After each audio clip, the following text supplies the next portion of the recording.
So for today's podcast, then we're joined by Mohammed Seedat. Thank you very much for joining me. There's no name for this podcast yet. I've not really thought that far ahead. I just need to get some content out there, so we're just going to go straight into it.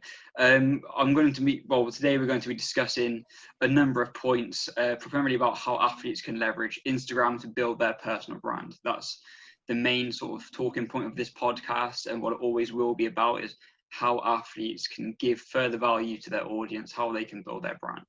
So you can follow Mo on Instagram at The Sport Marketer, putting lots of great content out on there about how to build a personal brand, how to use Instagram fully to your full advantage. So again, thank you very much for coming on. Thank you very much for your time. So we'll get straight into it. So for the first talking point, you've told me that you've really got into Instagram lately. Really finding out how the algorithm works, how people can fully leverage Instagram to grow a personal brand. So can you talk a little bit about how carousels and how reels are going to help people build their personal brand and why they're so important?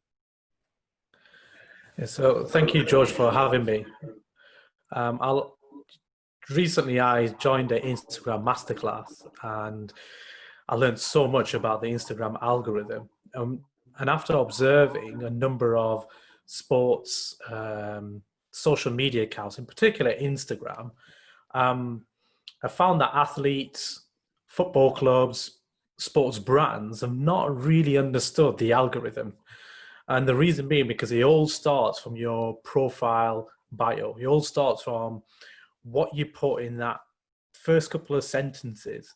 And I think the best way to understand this is just imagine your Instagram as a platform as a Google. So every time you search for something, it's very similar in the way how Google will bring up the responses in a search engine results page. So if brands or athletes are not optimizing their pages, then it's very likely that they would rank high on Instagram. And that's the best example I can give. So it all starts from their profile optimization. Secondly, what I've understood from the algorithm is that you've got to put out value-based content. And you've got to understand what Instagram is trying to achieve here. Because Instagram are competing with TikTok, they are now rewarding their, we could say their fans, like people like you and I who are on Instagram, for more engagement. So Instagram will reward the fans, the people on Instagram, if they put out reels. Why? Because this is what Instagram are pushing for their community to upload content using the reels, whether that's 15 seconds or 30 seconds. And based on that, Instagram will give you a reward. And that reward will be more engagement, more likes, more following. And the analogy I can give you is like a slot machine. So when you put money into a slot machine, you turn the wheel, what happens is it will eventually reward you with a return. It'll give you some money. But the idea is you'll then keep putting money back in. So in the same way, what Instagram wants you to do is keep uploading good content using Reels. So in return, it will reward you with followers engagement. Now, let me give you an example. I've got 165 followers. I only started recently. My highest engagement on one of my carousels has been around 56 likes and about 46 comments. I uploaded one video on Reels and I've had 923 people view it. 30-second vid. Yeah. Okay, 30-second reel, 900 people have viewed it. So Instagram is rewarding people at this moment for putting out reels. I think that's the big takeaway for athletes is that first and foremost, you need to be finding a way to actually gain exposure, because if you want to deliver a message and show who you are, there has to be someone on the receiving end to actually receive that message. You actually need someone's attention first and foremost.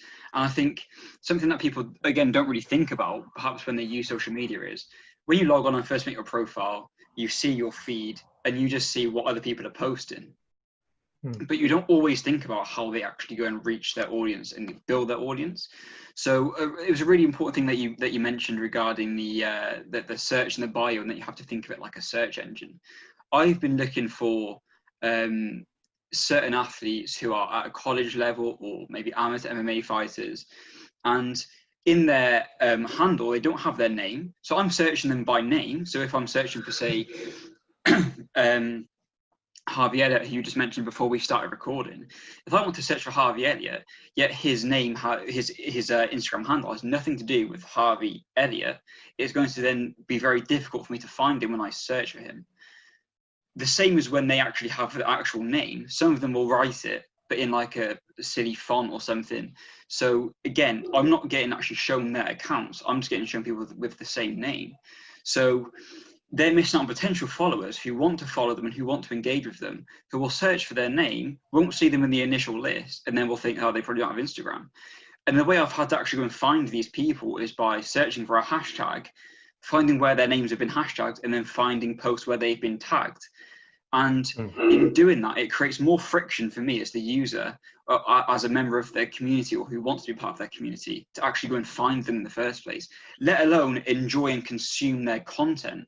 So that's a real issue that I think athletes have and people will have, and even brands. But I think that's actually more important for the amateur MMA athletes or the professional MMA athletes who, when they're actually competing in their sport, which is their core product, they don't have a massive audience. It's not like they're fighting in the UFC in the main event with the UFC actually putting their name out there. So they have to find a way to actually really find an audience and use it in a way that they think of themselves as a business or as a brand, and think, if someone was going to search for me, how would they do it? I'm not going to search a silly nickname that they have I don't know that they have. I'm going to search for their name. So that's definitely the biggest point, I think, that from a starting point, what athletes need to realize is they need to realize that social media is as much of a search engine as Google is, in that sense. That you want your audience to actually see you in a fight, for example, or on a football pitch, and then search out for you to engage with you in other ways. And that's where the next step starts, is you have to actually showing who you are behind the athlete. So you said it has to be quality content and value-based content, and I absolutely agree, because take this, for example, I'm a Liverpool fan. Virgil van Dijk's my favourite player. I think he's amazing. But I'm not really that interested in his social media. His Twitter and Instagram, it's just a generic picture of him in training or him playing football with a pretty generic caption like, we'll be back next week or whatever. So I kind of scroll past and I'm not really that invested in it. I'm only invested because of who he is as a football player. Now, that's great for him because he is a world-class football player, but not everyone is a world-class athlete. And this is the point of building a personal brand, is you spread your you spread your brand. You have to actually show who you are behind an athlete, so that if you're an MMA fighter who's interested in gaming, you can get on Twitch and you can then find a new community there of MMA fans who like gaming, or people who like gaming, and then from there will then follow you when you're fighting in a cage. So it has to actually show some actual value, because when people are on Instagram and or any social media, they want to be entertained. So it has to be something that genuinely entertains them. Now, I'm sure Virgil van Dijk gets great engagement, but I bet when he did a little post discussing his injury, that was more authentic, because it's not just a picture that someone's taken and he's uploaded with a pretty generic caption. He's in him doing that, saying, I've got an ACL injury, I'll be back here and I'm going to work with my family and my kids in the club. It's telling a story. So people are actually like, hey, here's Virgil van Dijk telling us some authentic thought from it's coming from him. So the engagement is through the roof on that. I think when I looked at his Twitter post yesterday, it had about 20,000 likes almost immediately. So that's probably as important as actually gaining that initial exposure and hacking the algorithm. It has to be something that your fans and your community will genuinely take value in. Yeah. I think 2 points there. Number one is, for me, it's very, very challenging to search for up and coming athletes, amateur athletes on Instagram, and finding authentic profiles, because there's a lot of hoax profiles out there. So people will create fans pages, people will create a replica page. And for me, is finding the young athlete, the young talent on Instagram, but it's his authentic page. And another hack to like kind of the Instagram's algorithm is trying to work out whether you're a human being or whether you're a robot. Okay. Yeah. And one of the ways it can give you that kind of point for being a human being is optimizing your profile. So like you mentioned, the more authentic that you make it, the better you're going to and higher you're going to rank on Instagram, because Instagram's algorithm has understood that actually there is a person behind this account. There is a person that's telling a story. And Instagram understands all of this. So for me, this is the biggest challenge for athletes is when athletes employ somebody else to run their social media account, because sometimes the language may not be the same as what the athlete is. That's why it's important that every so often you have to have the athlete to come on, let's say, Instagram Live to answer questions. Yeah. So Instagram understands, that this is the actual person behind the account. So that's number one. I think point number two is in terms of your personal brand and value-based content, it comes down to what you want people to remember you as. What legacy are you going to leave behind? What do you really believe in terms of your personal values? And I think more than anything, I've got a carousel that's coming out on what is marketing. And my definition of marketing is, what difference are you going to make to the world? And what difference are you going to make to somebody's life? And if you can help somebody to solve a problem or fulfill their need or want, you've actually helped somebody do that. So for me, for a lot of these young athletes, what is it they believe in truly? What are their personal life ambitions? And then I think they should base their kind of content around that, which is a lot more engaging for their audience than just putting a post out saying, oh, this is me training. Because Instagram will rank you better if you have engagement in your post. So this is not about people commenting. This is about you putting a question out there saying, these are my values. What are your values? Comment below. And if you respond to people, Instagram is going to rank you higher and it's going to reward you with maybe more followers, maybe more likes, maybe more shares, etc. Yeah, you've made two, I think, very important points. And so to go back to your first one, what I've observed since I've been watching football since I was a kid and been involved in MMA since I was about 14 or 15, it's always the athletes who are authentic on social media and who engage with their audience, who have the biggest audiences. Those are the ones who I care about. Because if you go back to Virgil van Dijk, a lot of his pictures, if I went on Virgil van Dijk's Twitter feed and Gini Wijnaldum's Twitter feed, they're almost identical. They post like a generic training picture and like a generic caption. If you can actually show who you are behind the athlete and say, I'm Virgil van Dijk, here's my recovery process, and he can document that on YouTube, and that would get millions of clicks, because no one knows what it's like to be a professional footballer. There's actually such a trend now with documentaries following football teams behind the scenes. There's Spurs on Amazon Prime, Man City on Amazon Prime, Sunderland on Netflix, Juventus on Netflix. People want to see what it's like behind the scenes. So as an athlete, you can actually document that. As an MMA, or whether it's football or MMA or even an amateur MMA fighter, you can document that and actually start to engage with people and show them who you are behind the athlete. And that's one of the biggest takeaways I actually took from my dissertation. My dissertation was, how do you build a brand as an athlete?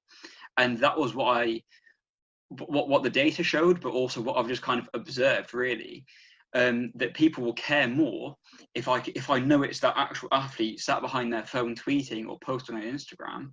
There was, I remember a few years back when Victor Anichebe played for, I think, Sunderland, and there was a tweet on his account that said, say something like, "We'll be back next week, great performance, lads." So it was obvious he had texted that to someone saying, "This is what I want you to tweet," and they've copied his entire message, not what he wanted them to tweet.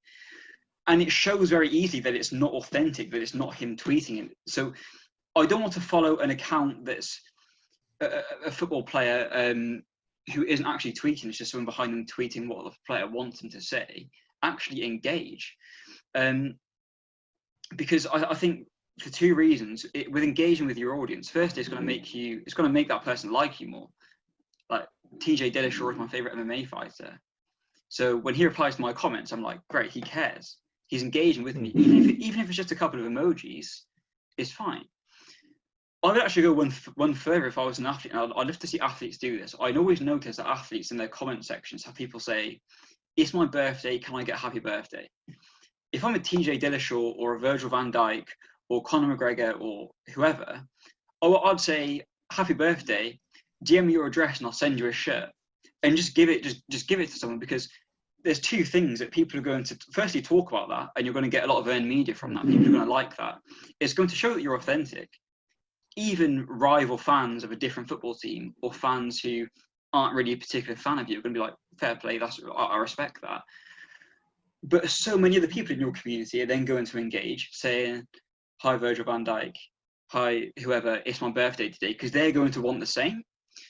So what's going to happen is your engagement is going to go through the roof, and that goes on to the next thing, is that partners are going to like that. You want to, if I'm a partner brand who wants to partner with an athlete, I don't just want someone who has a massive following. I want someone who has a deeply engaged following. Because to me, what a brand is, it's a promise for benefit. It essentially builds trust. Like if you buy an iPhone, you know what Apple is. You know Apple as a brand. So if I follow an MMA fighter who says, "Buy this CBD," I'm more likely to go with his CBD that he's promoting because I trust him. I'm more willing to do what he tells me to. And I'm much more likely to see the actual post of him saying, "Hey, buy my CBD," because I'm engaged with his brand. The Instagram algorithm is like, "Hey, George is a fan of TJ Dillashaw, so let's show him all of TJ Dillashaw's posts." So that's one thing that athletes need to do. And I think it pains me because there's a lot of athletes who clearly understand the value in social media. They know that they have to be on social media to build their brand, but they don't really know how to use it. They kind of post and just let people comment, and it's like, okay, whatever. Especially when it's just generic training pictures saying, "Hey, good session with the guys," or "training session with international duty," because every athlete does that. Every athlete can do that. It doesn't actually differentiate you from any other athletes. So when I see Trent Alexander-Arnold doing a Twitter Q&A, I'm like, okay, this is him actually using his Twitter. I know that one of his favorite sitcoms is The Office. That's one of my favorite sitcoms. So I'm like, I kind of like him for that. Now, I'm a Liverpool fan anyway, so of course I'm going to like him, but that's kind of besides the point. You want to actually show who you are behind the athlete, and that's what gets people invested in you. That is by far the most important thing that I've learned. So I think if you are authentic and engage with your audience, you're already on your way to actually building a brand. Yeah, and I think coming back to your point, this is another hack which I experimented this week. So in my profile bio, I put UCFB. Okay, so I put sports marketing lecturer, and I put a line, and I put UCFB.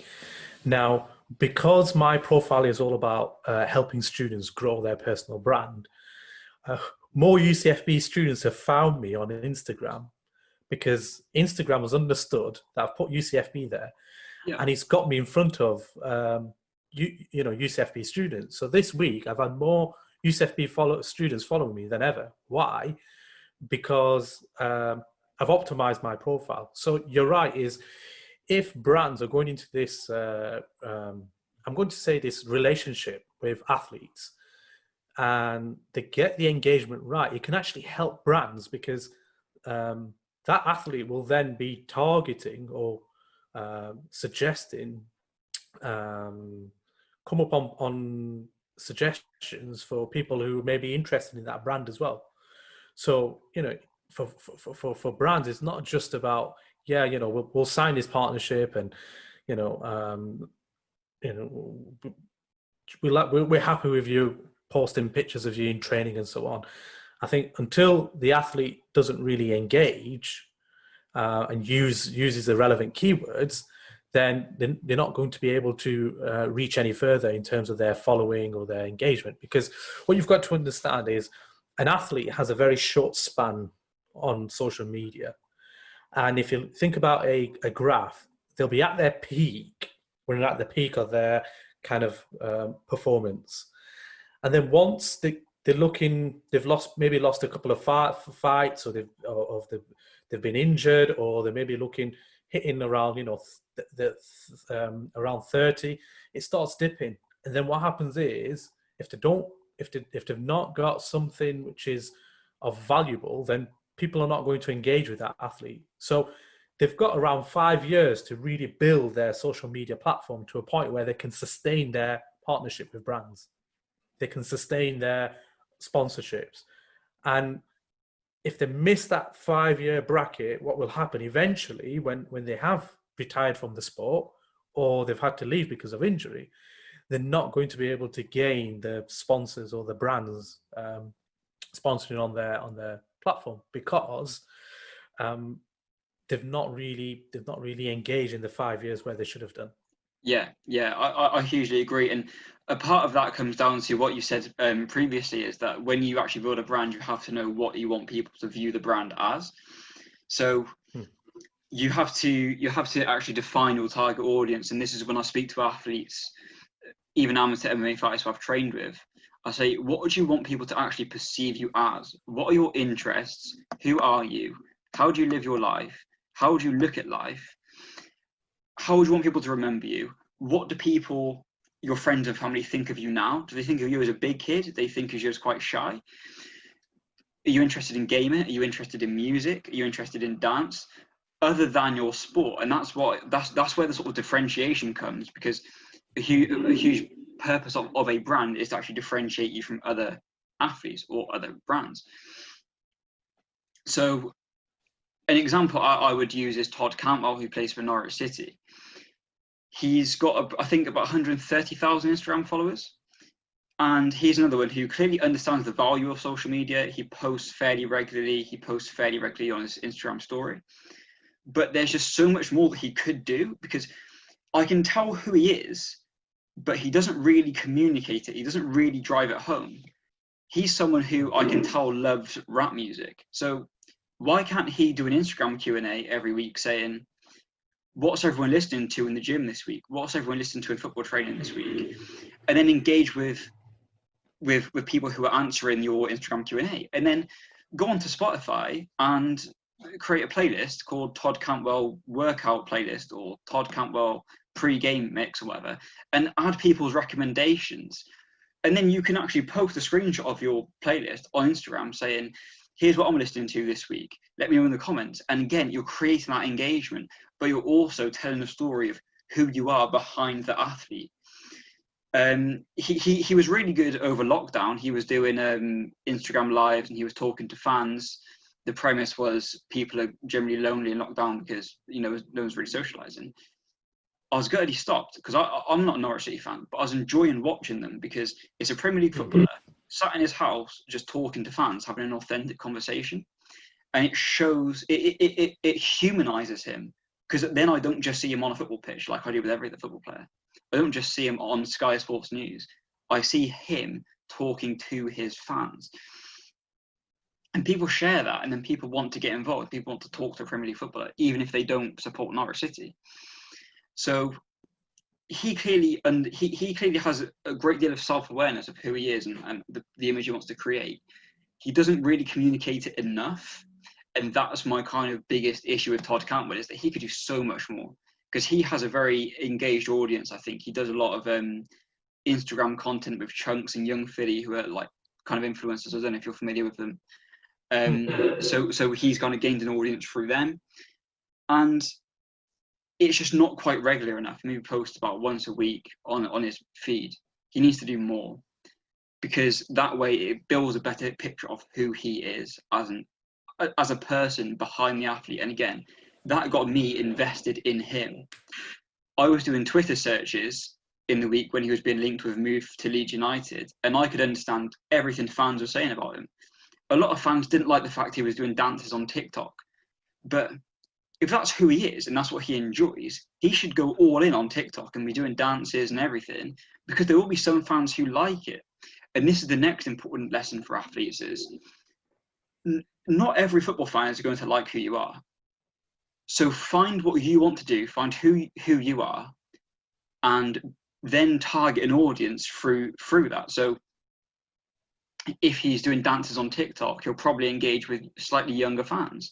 When I searched his name on Twitter, there were lots of teenage girls saying, "I love Todd Cantwell, he looks like Harry Styles," sharing videos of him doing TikTok dances. Like, you can build a community there. There were a lot of sort of grown men saying, "Todd Cantwell, not for me, I don't like him on TikTok," but it doesn't really matter, because you're not going to please everyone. So if he knows who his target audience is and the kind of community he wants to create, then he can go all in on TikTok and on Instagram and actually show who he is. And that is something that over every single podcast I do, that is the thing that I will constantly repeat. I've said it probably about 5 times already. Show who you are behind the athlete. That's what gets people invested in you. I think the main point here is I get a number of students to do, when I supervise their dissertation, they look at asking football clubs about, do they have a strategy? And I think the challenge these athletes have got is they don't have a content strategy. That's number one. And number two, they like to jump on the bandwagon. So they're very reactive, very ad hoc, and don't have a clear content strategy in terms of, okay, festive season's coming up. Can I do something around that? They've got to be planning a minimum of 6 months ahead and have a content calendar to say, right, at this time I need to go live, I need to be discussing this, I need to be so, take Marcus Rashford as an example. When he started in Manchester United, very young, shy kid, new kid on the block, and over time he's matured into this football player, and I'm going to say a human being, where people are like, he really cares about young people. He really cares about people having food on the table. He's genuinely got a concern about other people, and that says so much about him. And the fact that now he's involved in kind of the political sphere of things, he's gained so much recognition, where mothers know who Marcus Rashford is now. Yeah. Whereas previously people thought, oh yeah, he plays for Manchester United. But no, this is the football player who stands up for school meals. This is the football player who firmly believes that the people who don't have food at home should have food at home and on their table. Genuinely cares about his community, which is in Manchester and beyond. And every year he does a campaign around Christmas. It's not about him and the club. It's about Marcus Rashford, and it's about his foundation and what he believes in. And you're right, it's about, that's what people want to see, that the person behind that professional life, their personality, what they believe in, what their motives are. For me being on social media is, what legacy do you want to leave behind? What do you want to be known for? And we can see that Marcus Rashford is clearly on his way of creating a legacy, leaving a legacy behind where, it is going to be down in history that he help the community of Manchester and beyond when it came to free school meals. And I think that's a big takeaway, really, is that in helping his community, he provided value and offers. He asked for nothing in return. So if he did want to release his own merch or have a partnership, people are going to be more invested in him. And in doing that, I think what was great about it is there's kind of a stereotype of footballers as being sort of uneducated kind of celebrities, like they're quite tabloid worthy. And it kind of breaks that stereotype, is that like he's a genuine human being who's helped his community, who genuinely cares. And I guess the same challenge that MMA fighters face is that everyone thinks that they're all like meatheads and they're all jacked, covered in tattoos, and they're uncivil people. Yet you come across some of the most unassuming people who have families and whatever. So that's kind of another challenge that you have to overcome. Is, again, if you just show who you actually are outside of your sport, it will change people's perceptions of you. And that's what brand building is about. It's about building people's perceptions, how you want them to perceive you. And in turn, that builds trust. And I want to go back to what you said about the content strategy. One thing that amazes me about football clubs is when a football club posts, none of their players ever comment on the post. If I'm a Liverpool player and I've got, say, 200,000 followers on Instagram, Liverpool have, I don't know, probably millions. That right there is my core audience. Away from what I might want to build about music or gaming or whatever, that's my core audience. I'm a player who plays for Liverpool Football Club. So I can go and actually capitalize on Liverpool's attention to build my own social media profile and create conversations with fans. Like, these are the people you want to engage with. Your target audience is in these posts.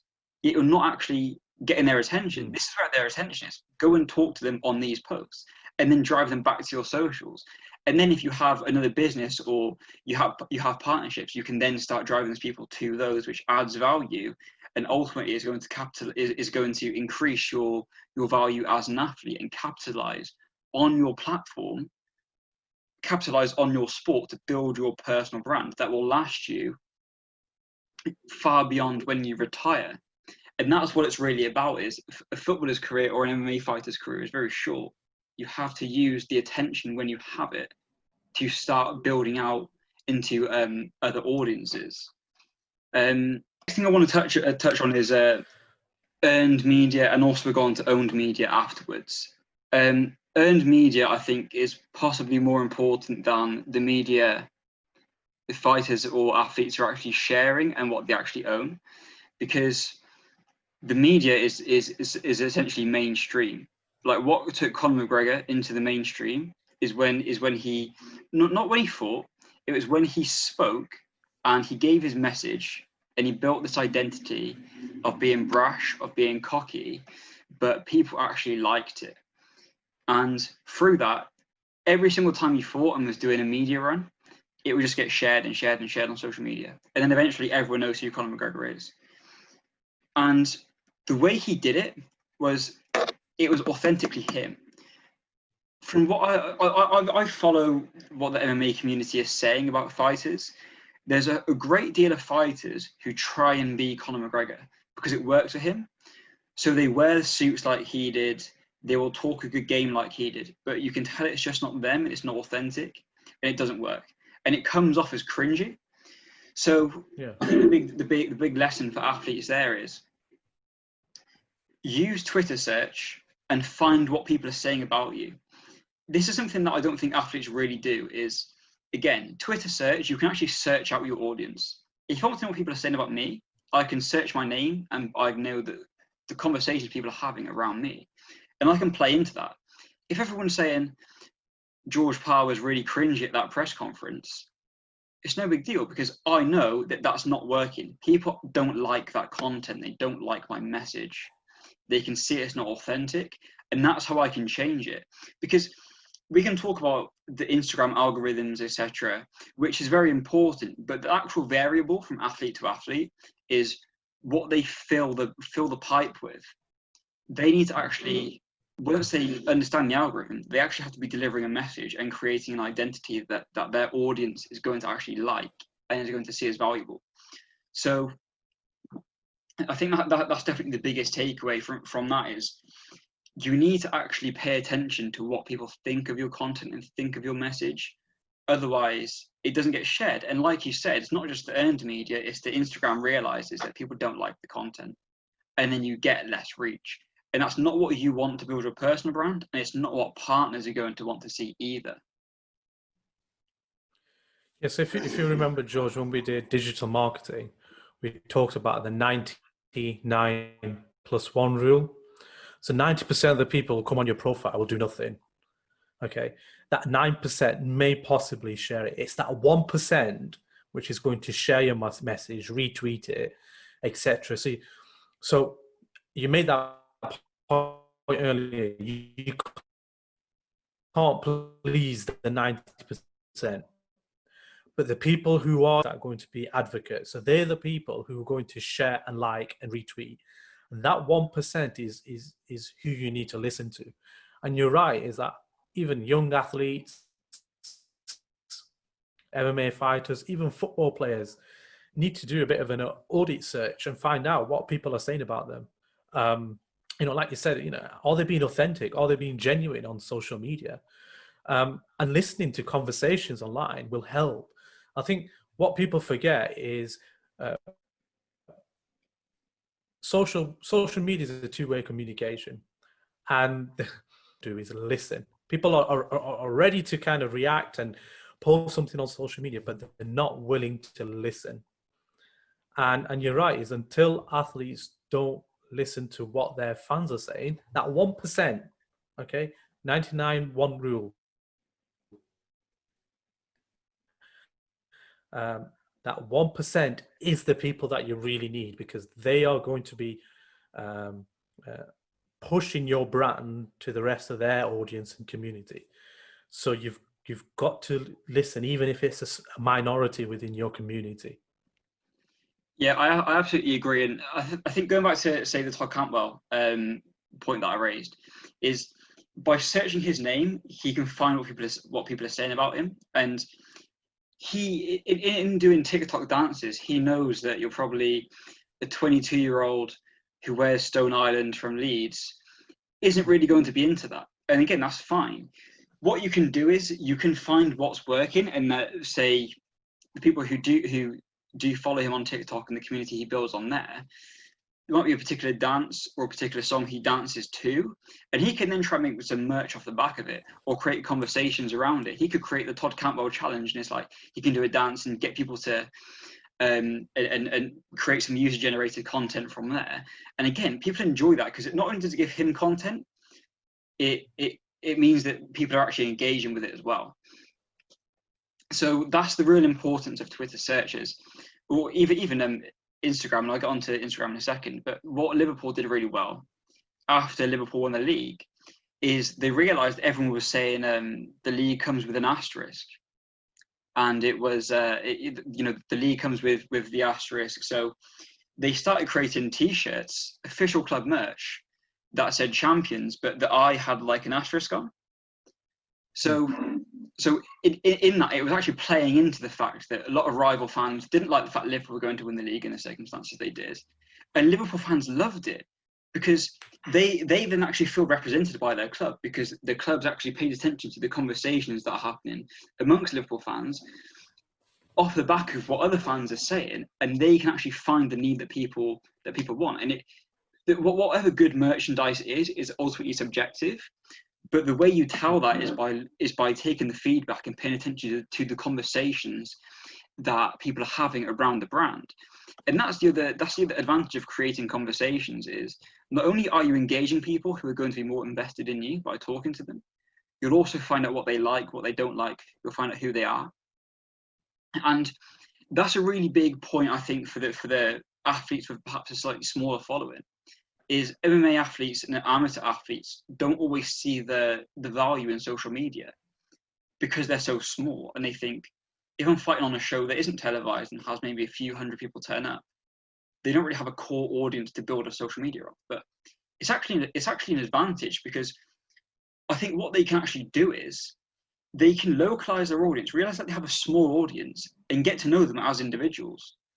And what will happen is, as they progress through the MMA ranks and they become more famous and bigger and better fighters, they will have this small community of like hyper invested fans because they were there when you only had 1,000 followers. And not only were they there from the early days, you were investing in them. You knew who they were, and that they are perhaps overall representative of your wider audience. So what these amateur athletes need to do is start now, so that when you do go pro and when you make it to the UFC or Bellator or wherever, you have a ready-made audience to then keep on growing. So it's a real advantage to actually be small in that sense. I think back to your point on Twitter and searches, if these young athletes, they can actually make a Twitter list. Yeah. So they can make a list of their 1% of fans who are loyal to them. They're going to follow them. They're going to like it, share it. So every time they post something, it comes up on their notifications. So you can do that in Twitter. You can also do that on Instagram, where you can, select notifications. So if I, for example, decide to post something, I will, you may receive a notification. So if you actually set notification for a certain profile, you'll know straight away what people are saying about you or what your competitors are also doing. Because I think that's another important bit, is what your competitors doing within your kind of field. So if you're a young athlete, you should be looking at your top 5 competitors. What content are they putting out? Because if they've already got an audience, then all you need to do, you can actually take all their audiences. It's a really easy strategy to do that. And we'll leave that for another session. But the audience is already there. The reason why they've not come to you and they've gotten there is because you've not put good content out there, value-based content. Simple. There's something on their profiles which the audience is enjoying. That's absolutely true. And I think, again, the Twitter lists idea, what you can do with that is when you actually know the fans who are really engaged with you, you can kind of create like a reward and loyalty scheme, like have a Twitter list of who are the most invested fans. And if you like all the posts and you keep engaging and commenting and you're reacting to people's Instagram lives and you're retweeting their content or whatever, maybe you take 100 people from that Twitter list and get them tickets to a fight or to a game of whatever football team you play for. And that's actually another way that people can leverage their audience is if I was an amateur MMA fighter now and I had a fight booked, say, in December, I would go to Instagram, go to places and filter it by Gloucester, because that's where I'm from. That's where my core audience is largely going to be, because there's no one really famous out of Gloucester. This is a relatively small community. Find people who have a large following within Gloucester, who are getting engagement on their posts and say, hey, do you want some free tickets to my fight? Just when you turn up, post on your story, tag me, and keep sharing them, because then there's a whole audience there and you can take their audience and take their attention to your advantage. And it's very much the same thing as if you had like a loyalty based scheme. If Virgil van Dijk gave me free tickets to a Liverpool game because I was one of his most invested members of his community, I'm going to be posting about that, and then you get the earned media of everyone saying, hey, look what Van Dijk did for this fan. So it's a win-win, really. And just in this conversation of probably about half an hour or 40 minutes, however long it's been at this point, we've gave a whole variety of examples of how people can, or how athletes can actually leverage social media more than just posting pictures of me in training or just posting pictures of me in a match. Because it's just this, it's easy to do, everyone does it, and it doesn't actually offer any value. Like, I see you in the match, I can see images of you training if I watch Sky Sports games. It's not exclusive. You want to show me? Go ahead, yeah. For me, what do you do when you're injured, or what do you do when I've retired from the sport? You're not gonna go posting pictures of you training, are you? Even as an MMA fighter, if the lifespan's really short, as an athlete, then a day will come where, rather than going to the gym every day, you're probably going maybe 30 minutes a day, training 30 minutes a day, or 40 or 1 hour. So, and I think going back to your point in terms of a local strategy and building a local community, is you may want to do cross-sector collaboration. So if I look at you're saying Gloucester, let's say, for example, and I might want to find the most influential Instagrammer in Gloucester, and it may be a lady that's doing, fitness classes, let's say, or she's promoting fitness products, because it tends to be, something around fitness, which is usually trending, or something around health, Yeah. within local Yeah. communities. So if you want an audience, you want a following, and you want a more of a localized following, then you should be doing cross-sector collaboration with the most influential people within your locality, because that way you can capture that audience, and you can offer something similar or something even better in terms of content. But this is not about having a partnership. Oh, right, you promote my product, I'll promote your product. This is not about products. I think what people need to realize is it's not about selling on Instagram. It's about building a personal brand. It's about making your audience understand what you truly believe in, what your values are, and what change do you want to make in this world, and what you want to be remembered as, and what legacy are you going to leave behind. So yeah, for me, that's the most important thing. Even from a young athlete down to your professional athletes online, is if I said to you, George, what does a certain football player stand for? What does he believe in? What are his values? And if you're a true supporter, you should be able to tell me based on his social media platform. But it seems like even professional footballers or professional athletes don't really communicate that. And what happens is when they've finished their career, they struggle because they can't relate to their community Yeah. Yeah. or That, the that people on their following. that's absolutely right, and people want to be spoken in ways that they can actually relate to. So if there's say an MMA fighter, Darren Till, who's from Liverpool, he's a Liverpool fan, so immediately that's like puts me, I can relate to him, so immediately there's something that I actually like about him, and he can stand for that. So that's probably again, like I keep saying, that's the biggest takeaway for athletes: to show who you are behind who you are as an athlete. Because when you're using Instagram or social media, like I said before, people want to be entertained or be given useful information. They're not in a mindset to buy products. So if you go, hey George, here's my course, you can pay £200 to teach how to use Instagram, I don't really care. If I don't know who you are, I don't care. I'm not in the mood to buy something. I'm not looking to buy something. I want to be entertained. So if you can give me free information which is valuable to me and is interesting to me, which it does, I then know who you are. I know that you know what you're talking about. And again, it builds your brand. It builds trust between us. And then after a certain amount of time, when we've built a relationship between the brand and the consumer, then you can ask for the sale. Then you can try and close. And that's what athletes don't do. They don't add any value beyond, here's my core audience. And when you try and grow organically just off people watching you in a fight or watching you on a football pitch, you're missing out on so many opportunities, because there's also attention on Instagram and on Twitter and wherever. So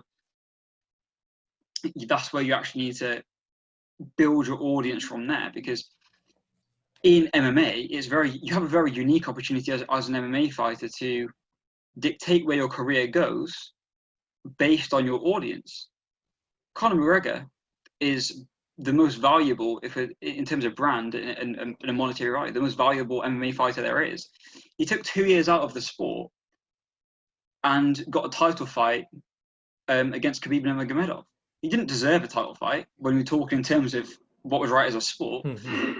But the UFC don't see it that way, because the UFC were bought out for $7 billion. They want a quicker return. They want share prices, things like that, to go up. They want, because they want to get a payback on their investment. So it's about short-term objectives, about short-term financial gain. So if I'm a promoter on, say, Cage Warriors, which for people who don't know is a MMA promotion that's based in the UK and Europe, if I have a huge following and a huge community, I'm going to bring an audience with me. So I'm going to be given better spots on the card. I'm going to be paid more just off the core product. It's the personal brand, the partnerships that come with it, and the merchandise opportunities and business opportunities come secondary. If you can build your personal brand in your sport, you can actually earn more money that way as well. And that's something that people don't really talk about. Is they always think personal brand in social media for athletes is about getting a bumper deal with Nike. That's secondary to it. If you're Virgil van Dijk, again, you're a world-class defender. He does the same thing as Joe Gomez, but Van Dijk gets paid more. So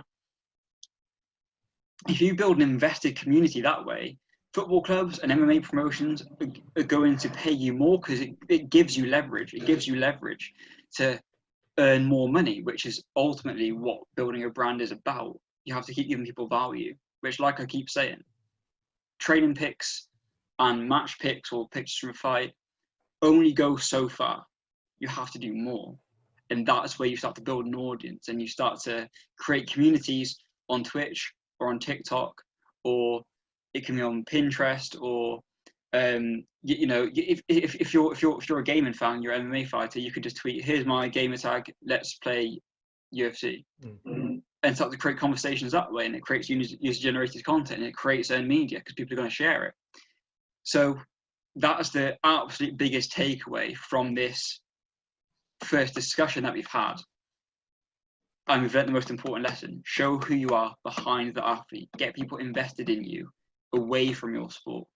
And the benefits to that are just huge. They're so varied, as we've discussed. Just before we wrap up, I want to discuss podcasts as well. This is something that I don't think any footballers do, perhaps retired footballers. There's a variety of MMA fighters now with their own podcasts. And in my opinion, it's something that every MMA athlete should do, and I think every footballer. The slight difference is when you're a footballer, you have to be very careful what you say because you're also representing the club that you play for, which is a brand in itself. As an MMA fighter, you have a bit more freedom. The UFC don't really care. Most promotions don't really care what you say because they don't really see you as representing their brand. They see you as an individual. So firstly, the biggest advantage of having a podcast as an athlete is you can control your own narrative. It's very easy for people to spread misinformation or to form opinions of you based on things that you have not done or said, or things taken out of context. It's so commonplace in society, not just in sports, but in the mainstream. There's a lot of fake news going about, so to speak. So a podcast means you can control your own narrative. It's your media. You can say what you like. You can post it where you want. And in doing that, you can actually create more conversations on places like Instagram and Twitter, because you can take short form content from it. Say, just like this podcast, take a clip of a minute which is going to provide value to your audience and post on Twitter, post on Instagram, and create conversations saying, "Hey, what does everyone think of this?"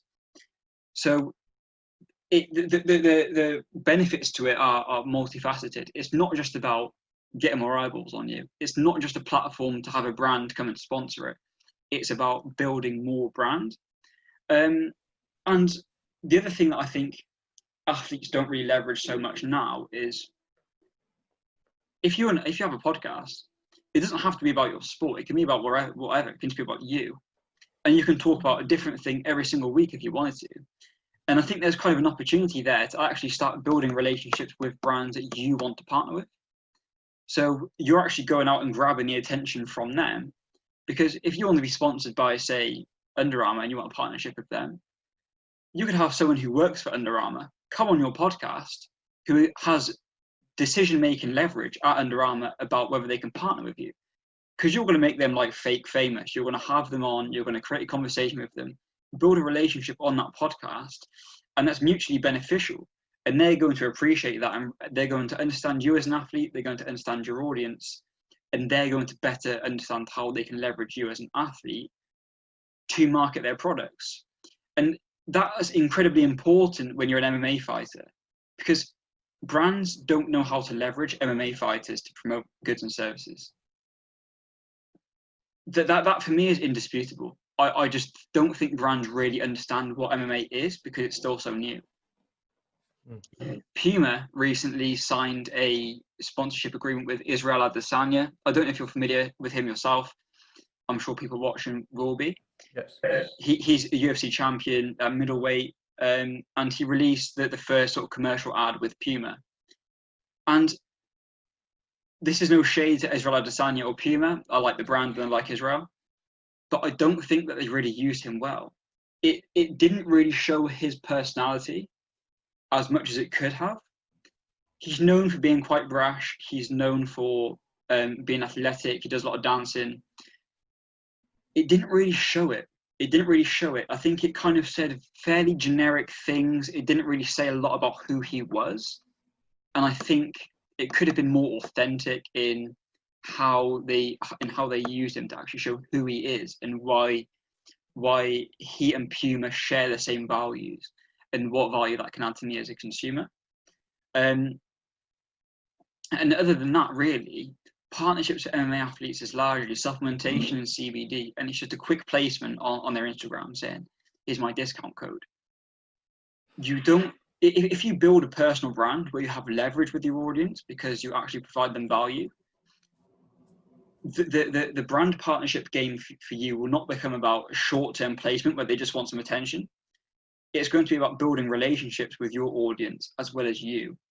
And then the opportunities there are endless. I mean, if you're a gaming fan and you have a Twitch community, there are so many relationships you could build with 2K or with EA and play games with them, do streams that are sponsored by them, rather than just a quick CBD placement. And that's what athletes also need to understand, again, especially MMA athletes, is you have to provide more value to brand partners. And the only way to do that is actually by building a deep engagement with your audience and actually identifying who they are to then align that audience with potential brand partners. And podcast is surely a growing area. And during the pandemic, more and more people have had the opportunity to listen to the podcasts. And again, I think it comes back to your kind of statement that you keep making, is it portrays how genuine you are. People can see that you are, the person or the athlete you are behind that screen. And I think it's a great way, like you said, to engage with your audience. And the advice for podcasts, nobody's asking you to do a podcast for an hour or 2 hours. Is a podcast can be just as effective in 6 minutes. They say you should try and keep your podcast anything between 6 to 8 minutes. So they're a great way to build engagement with your audience and your wider community. And like you said, is you've got a voice, you've got a platform, and you should utilize it. So as part of your personal brand, that should be in your strategy. Podcast should be in your strategy. I think, it's part of kind of the personal brand, if you say ecosystem, is podcast is there within media. It's people are listening to them whilst driving. People are listening to them whilst working out. People are listening to them going for a walk in the park. People are listening to them in their spare time at home. More and more voice-enabled devices are now introducing podcast services and platforms, so people can just listen to them on those devices. So it's definitely an area which young athletes and professional athletes should be looking at. I absolutely agree with you. That's all the talking points I had for today. So I think that will wrap it up. Thanks again for your time. For anyone that's watching, at The Sport Marketer on Instagram, tons of value on how to use Instagram to build your personal brand. As a student, as whoever, go on it. I'll tag you in all the Instagram posts and in the description on YouTube and everything. So thank you very much for your time. Take care, and I'll speak to you soon. Thank you, George. The only student who got a first-class honours on the football business and marketing degree. Thank you, sir. So well done, George. And thank you for inviting me on your first podcast. And hopefully this will be one of many. Thank you very much. It's a pleasure.